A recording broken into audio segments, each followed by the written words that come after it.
I do, Stuart. My question is, what has been your greatest gain from practicing Rudy's work? My Like great, your greatest gain, your greatest learning thus far. Mhm. uh, you know, to be honest, Jenny, there have been so many extraordinary moments doing this, changes that have taken place in my life, whole, kind of resurrected energies that have manifested. I can't answer that. I don't know. I don't know. I mean, I could say when I was first made a teacher, but it's not true. Mhm. Because, I mean, look, it's kind of a funny story how I was made a guru. I mean, I was in the middle of a poker game at Big Indian, picked up my hand and Rudy hit me in the ribs with his elbow. How would you like to teach today? I mean, I was made a teacher of this in the middle of a poker game. And I looked at him and I smiled. I said, you always do this to me. And he said, just go up, take a shower. And I came down and there must have been 50, 75 people sitting there waiting for Rudy. And I sat down and did it. No idea what I was doing. But it told me I had a lot to learn.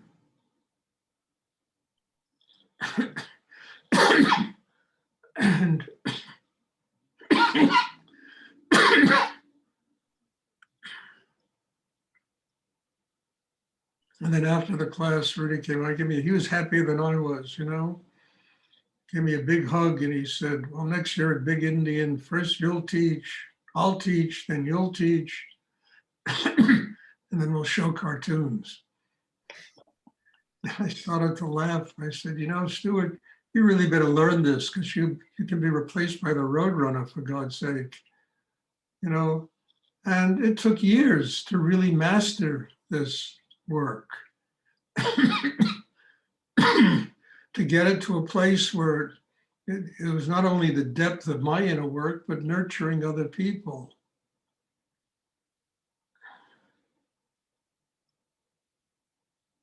So Jenny, it's a great question, but I don't know the answer to that question. I mean, was it that house I built in Denton? I don't think so. Because I'll never forget seeing Bob Baker, when we had this crane with a stupa, he was riding on it. And I remember when he put that stupa on the house, it was the completion of the house. And I know it just told me I was finished here. There was nothing else for me to do. So I don't know. Everything that's ever happened of monumental importance in my life always led to something else that was more important. That led to me going back to New York and teaching Rudy's meditation all over the world.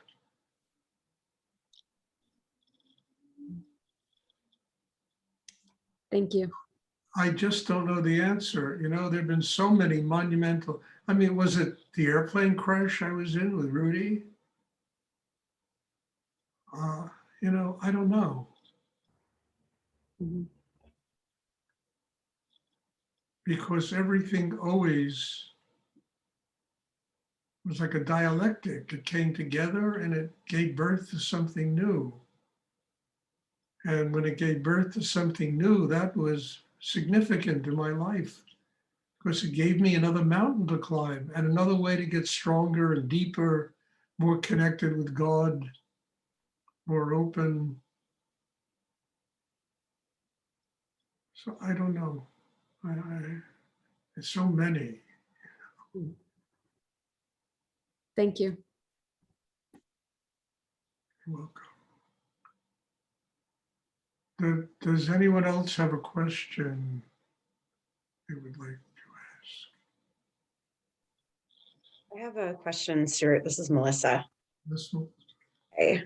Over the last couple days in meditation and class, specifically, not sitting on my own, it feels like I'm falling asleep, but I'm not.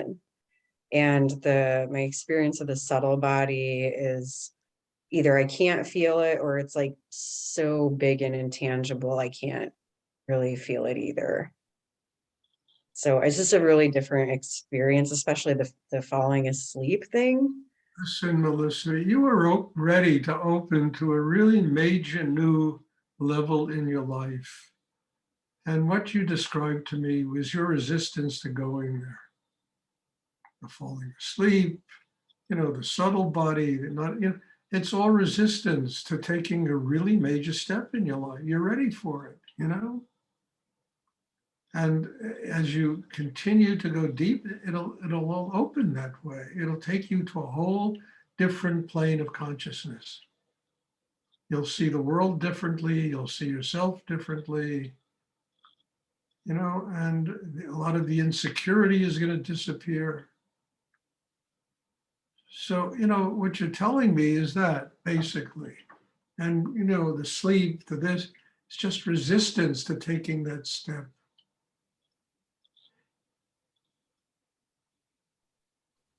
So I don't see all those things as negative. I see those things as an incredible sign that you are ready to make a major step in your life. And then there's that part of us that, not me, I'm going to sleep. I'm going to resist, I'm going to fight it to the, and that's what you need to get over.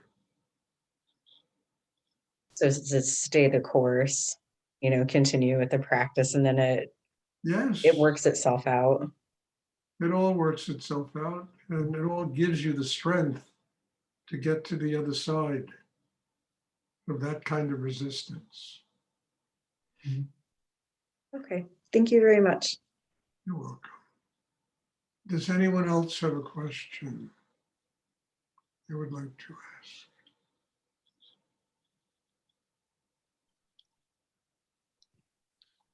Stuart, Rudy talks about when the muscles open, I guess the chakra muscle and the physical muscles, I think he's talking about to take in energy. Usually there's pain, and he talks about that. Can you talk about the experience of the muscles or the chakra opening a little bit? You take in what? Steam? Rudy mentions that when the muscles open, like it's painful. Pain, P-A-I-N. Pain. Well, yes. I mean, look, there has been so much resistance inside just about all of us to opening the heart, relaxing the mind. We are so conditioned to live in a tight way that when those chakras start opening, there's going to be a great deal of pain. And the pain is the pain of resistance. It's the pain of not letting go. It's the same pain a woman feels when she gives birth to a child, of letting go, overcoming the resistance inside. And those muscles have been so tight for so long, usually in people, that, that just a simple, the mind going into the navel chakra and there's going to be pain, there's going to be resistance, there's going to be fighting the changes that should take place in yourself. That's the pain he was talking about. I mean, he mentioned this whole thing to me so many times. And, and he talked about having to, really go through it, allowing oneself to truly, deal with the pain and understanding that on the other side of that pain is a spiritual life. Is opening to a much higher level of consciousness, taking in Shakti, taking in energy. And everyone goes through this because everyone is so conditioned to protect themselves and to set up all these boundaries in themselves. And, and all of that has to get broken down. And there's a lot of pain in doing that, a pain of letting go. And that's physical and mental and emotional, you're talking all of it? Yeah, it's physical, it's mental. Yeah, it could be emotional pain, but emotional pain is often another thing. But it's certainly physical pain. I mean, chakras are just psychic muscles. If you don't work on them, they atrophy, just like physical muscles atrophy. And when you begin to work on them, you discover how tight one has been all their life. And then that energy go and there's pain, the pain of letting go. That's mental pain.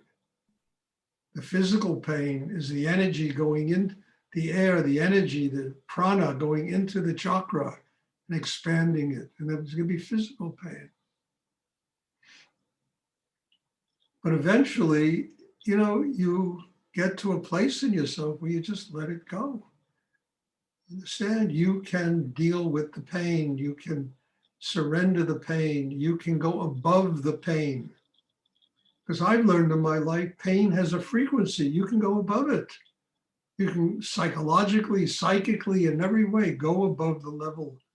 Not all pain. Some pain's pretty terrible. But a lot of pain, you can go above it. I used to do that. I was crazy when I was a kid, younger. I'd go to the dentist and have him drill my teeth. And I told him I don't want Novocaine. And he would say, why? I would say, look, it's just an exercise I'm doing. I want to see if I can go above the pain, in myself. And I found myself capable of doing it. I mean, I don't do that anymore. It was just, I did it maybe 3 or 4 times at the dentist.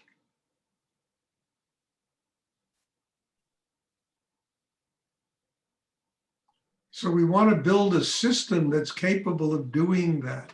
It's also a way to heal yourself because, we get physical problems and our mind just dwells on them.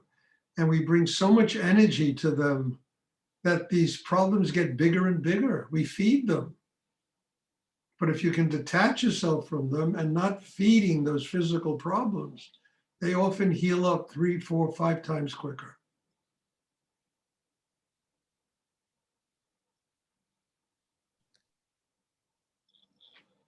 Thank you, Stuart. Can you just also just mention what you said, emotional pain is something different? Could you just touch on that? What you mean by that? Emotional pain is family, relationships, loss. It's a whole different kind of thing, not being strong enough to let go of somebody when they pass on, having to drag them back to the earth. I mean, look, I've been to funerals galore, and the crying, the weeping, the pain, the lamenting. And I always, people should kind of rejoice. The soul of this person has just gone on vacation for 40 days. They can rest up and then come back here. I mean, I once had a student, I'll never forget it. He had AIDS. And he was pretty much dying from AIDS. He had this whole thing of sarcophagus persona, whatever it is. It's that where scabs go all over your whole body. And he'd been this way for a month or 2. And I went to the hospital to see him. I'll never forget this. And I looked at him and I just said to him very quietly, I said, what are you holding on to? I said, if you let go, if you pass on, you're going to come back to this world as a beautiful baby with everything to live for. You're going to bring everything you learned in this lifetime with you into the next lifetime. Except you're going to be a baby, beautiful, infant, sweet, lovely, beautiful, gorgeous, huggable. And he looked at me and he just shook his head. He said, yes. And I think the next day he passed on. I mean, what was he holding on to? Pain, unhappiness, misery.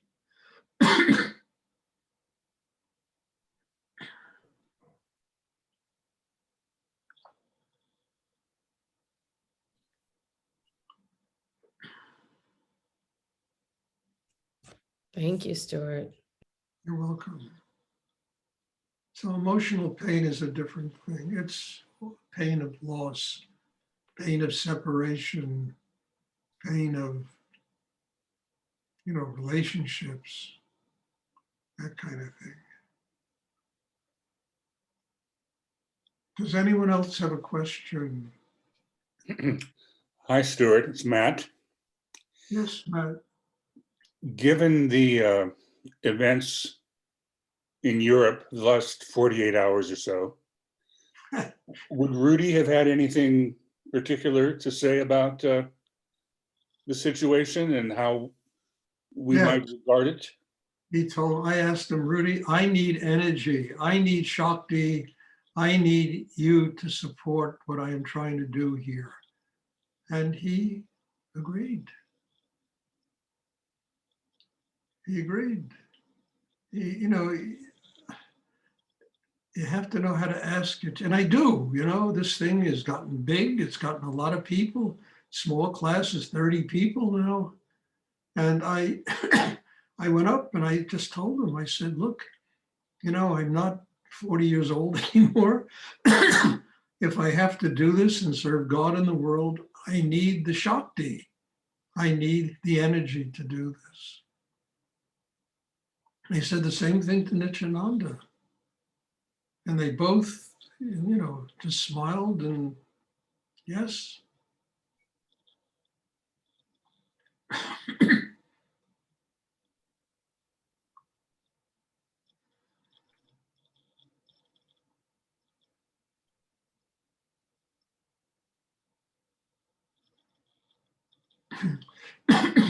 They also told me, you need to take a short vacation, which I'm going to do so.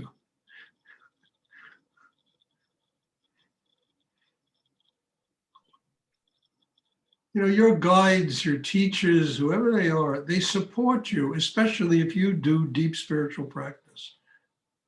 There aren't many people on this planet that do really deep spiritual practice. And guides, teachers, gurus, whatever they are, they support this.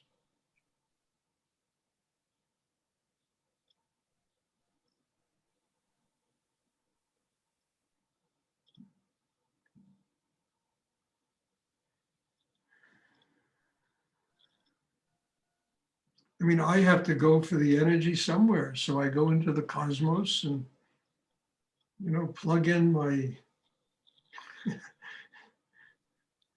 gas pipe and draw the Shakti.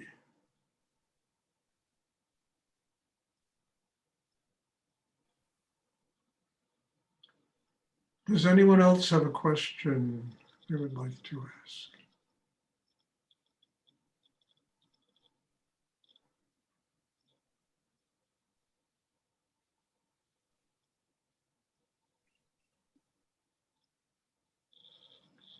I remember, years ago, Rudy sitting with his teacher. I never saw anyone work so hard.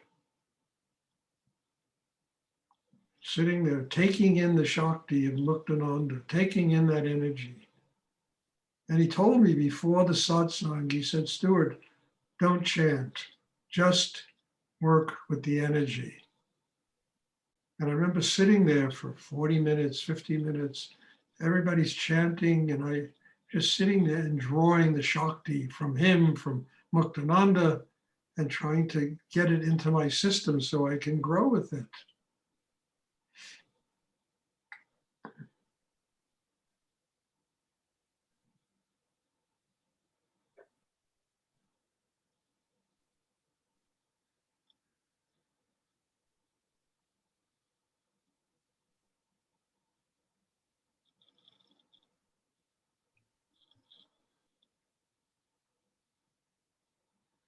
Does anyone else have a question they would like to ask?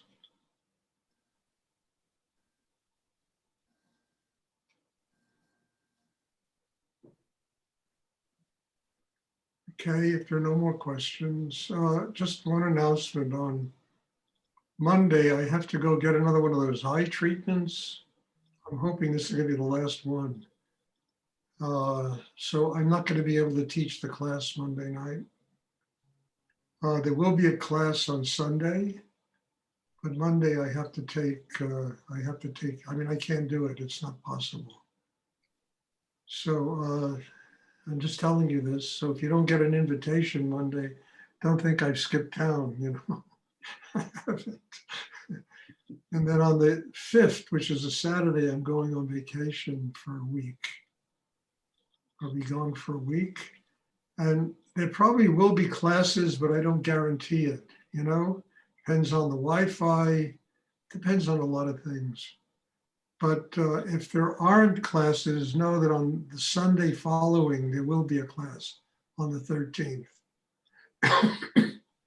But there probably will be classes. I will send out invitations. Maybe not as many, but there will be some. Does anyone else have a question they would like to ask?